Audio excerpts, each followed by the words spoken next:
प्राधिकरणले सही ढङ्गले काम गर्न सकेका छैन र यहाँ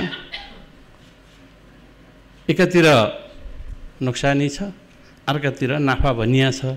यसको तथ्य के हो? डेडिकेटेड लाइनका कुराहरू थिए, ट्रङ्क लाइनका कुरा थिए, महसुल उठाउन सकिया छैन भन्ने प्रसङ्गमा कुरा राखिसकिसकेपछि हामीहरूले अलिकति मसिनै गरेर अध्ययन गर्ने काम भयो। म संक्षिप्तमा निवेदन गर्न चाहन्छु, मैले समयको पाबन्दी पनि बुझेँ। अहिले म निवेदन गर्न चाहन्छु, हामी खालि 7.5 महिना जति भयो सरकारमा बसेको, जनताका निराशाका कुरा गऱ्यौँ। मान्यज्यूहरू आफैले प्रश्न गर्नुभयो, आफैले उत्तर पनि दिनुभएको छ। 7.5 महिना यता बस्दा फरक हुने, 7.5 महिना उता बस्दाखेरि फरक हुने भन्ने रहन्न। चमत्कार त गर्न सकिँदैन 7.5 महिना, तर यथार्थ के हो भन्ने कुरा चाहिँ भन्न सकिन्छ। यथार्थ कुरा चाहिँ आत्मसात गर्नुपर्छ र यथार्थ हामी सबैले भनिदियौँ भने जनताले पनि त्यही बुझ्ने हो। त्यसो भयो भने यो निराशा भनिएको, आलोचना भएका कुराहरू चाहिँ हामीहरूले सुनिरहनु पर्दैन भन्ने म विश्वास राख्न चाहन्छु।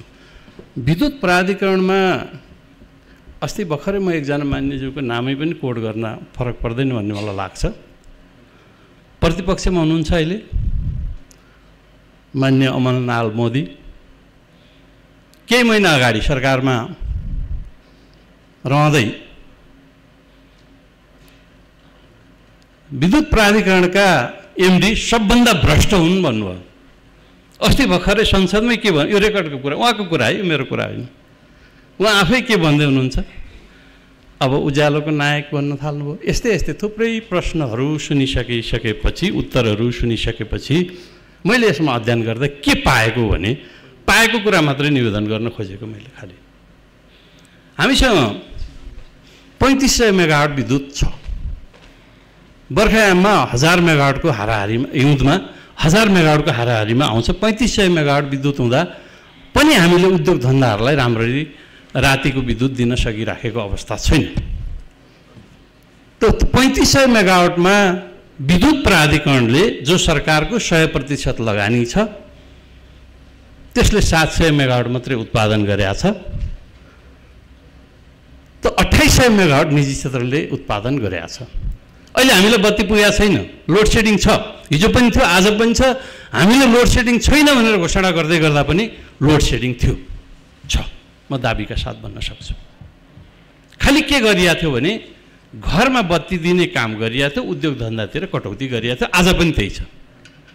अहिले भर्खरै म यहाँ बसेर कुरा गर्दै गर्दा 830 मेगावाट विद्युत भारतबाट आयात भइराखेको छ। अहिले भर्खरै हामीसँग पुग नपुग 1000 मेगावाट विद्युत छ। अहिले साँझमा अब लोड सेडिङ घरमै पनि हुने अवस्था छ।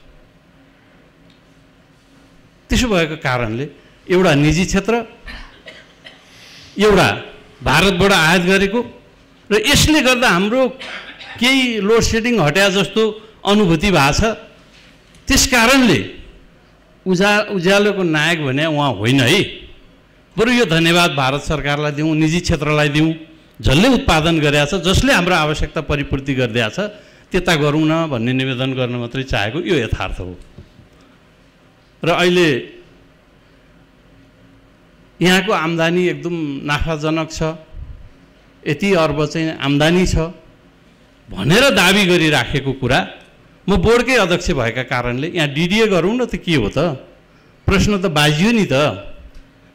बाहिर मान्छेको बुझाइ एक छ, विद्वानहरूको एक छ। महालेखा भन्छ 2.5 खर्ब घाटा छ। प्रतिवेदन भने मैले भने होइन, यो फेरि महालेखाको, हजुरहरू सबैले हेर्न सक्नुहुन्छ।